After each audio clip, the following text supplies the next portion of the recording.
it's Carol, your spiritual wealth advisor at Wisdom Inspires You. I am so excited to be on here to just share more about Wisdom Inspires You and resting. And today I just want to talk about the wisdom found in rest. So today we're going to be reading out of Psalm 16, verse 7. And I'm going to read the Passion Translation because, as I said before, if your goal this year is to read the Bible, I highly recommend the Passion Translation or the Message Translation. And I'm going to use my computer today. You typically see me with my Leadership Bible, and that's the NIV translation, but I wanted to read the Passion Translation today. And I also wanted to remind you that we do have a Wisdom Inspires You Rest Community on Telegram. So I will also drop the link for the Wisdom Inspires You Rest Community below as well. So you will have that. Okay. Lots of good stuff going on in there too. Let me mention that. We pray, I share resources, I share promotions about what we're doing, and just give you more ways to rest and discover rest with God. All right, so let's hop into Psalm 16, and I'm going to just look at this computer and read it straight through. Psalm 16 in the Passion Translation says, "The way you counsel me makes me praise you, Lord, more. For your whispers in the night give me wisdom, showing me what to do next." And oftentimes, like when we talk about rest, when I'm explaining rest, most of the time I say it's more than sleep. It's more than just chillaxing, watching Netflix.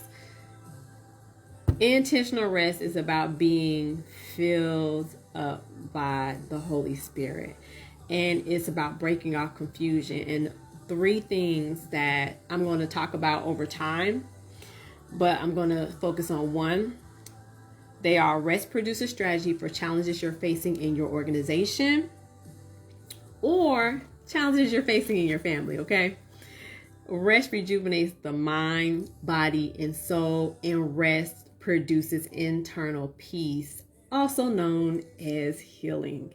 So today I'm going to focus on there is wisdom in rest, which really speaks to rest produces strategy for challenges you're facing. So real quick, when I used to work as a contract specialist, there are a lot of challenges, and oftentimes because decisions have to be made so quickly, you can be tempted to make instant decisions.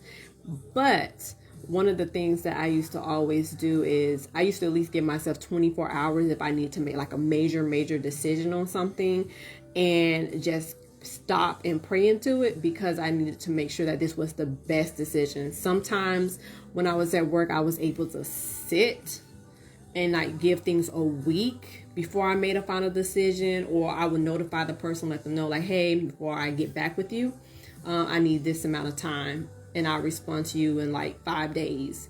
So there's something about, as the scripture mentions, sleeping overnight. Sleeping overnight on certain decisions that you have to make. And wisdom coming to you over one night, over some nights, just whenever you know that you need to take that time with the Lord and pray into something before you make that major decision that's going to impact your organization or in your family. Oftentimes, like when you're thinking about building, you're thinking about leading a team, there's a lot of decisions that we have to make. And then in our family, there's a lot of decisions we might have to make for our family. We might have to make some decisions about, what are we going to do for Thanksgiving? Something simple like, what are we going to do for Thanksgiving this year? How are we going to plan this whole thing out? So there is something about, number one, planning ahead with God, if you're able to.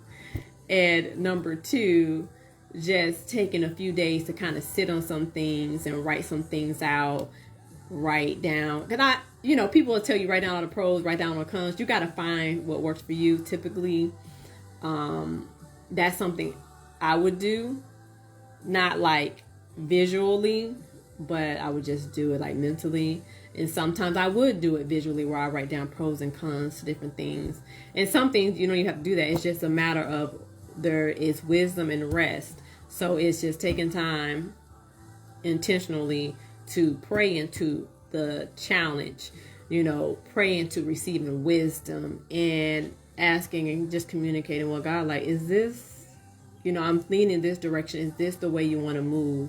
And so wisdom comes through standing still intentionally with God. And sometimes that just simply looks like praying throughout the day and just asking in your God questions in your heart.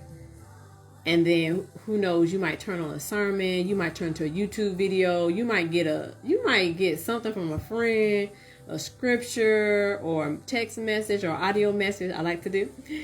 And it's the exact wisdom or encouragement you needed for that particular moment or for that particular decision that you have to make, whether that be for your organization and again for your family, because sometimes there are a lot of things that families deal with and you have to kind of just stop and pause. And then sometimes you can't tackle things head on. Sometimes you just got to tackle things through prayer.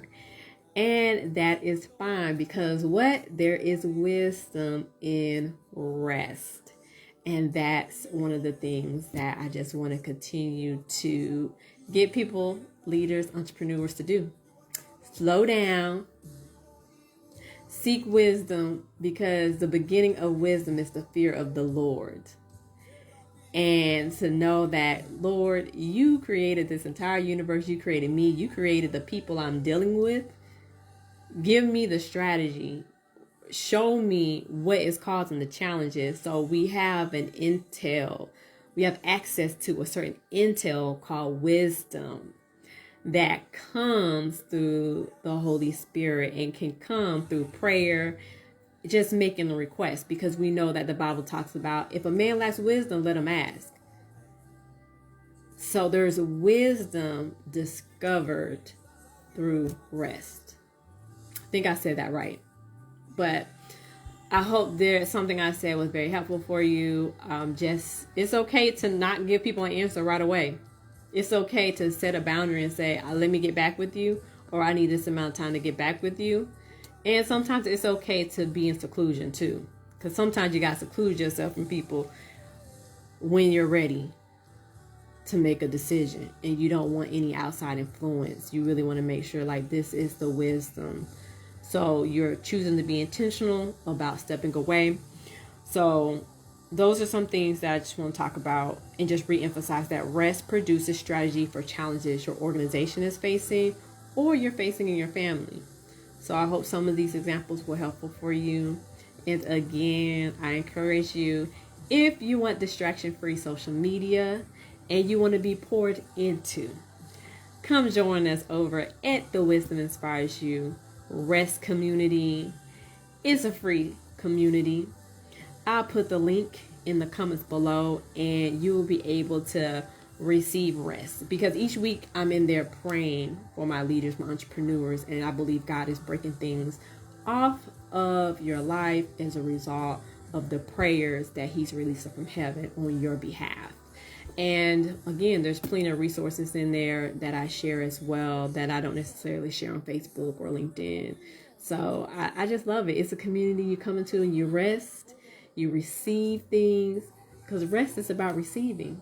It's a free gift that we get to receive when we choose to be intentional about rest. So I want you to remember, in closing, that it's okay to have a timeline before it's time to make a decision. To let people know, I need time before I make this final decision, and to sleep on it. And sometimes you need to sleep on it several nights or to pray into it so that you can ultimately have rest that produces strategy for your organization or in your family, because there's wisdom in rest. Have an amazingly blessed night, morning, afternoon, whenever you're watching this.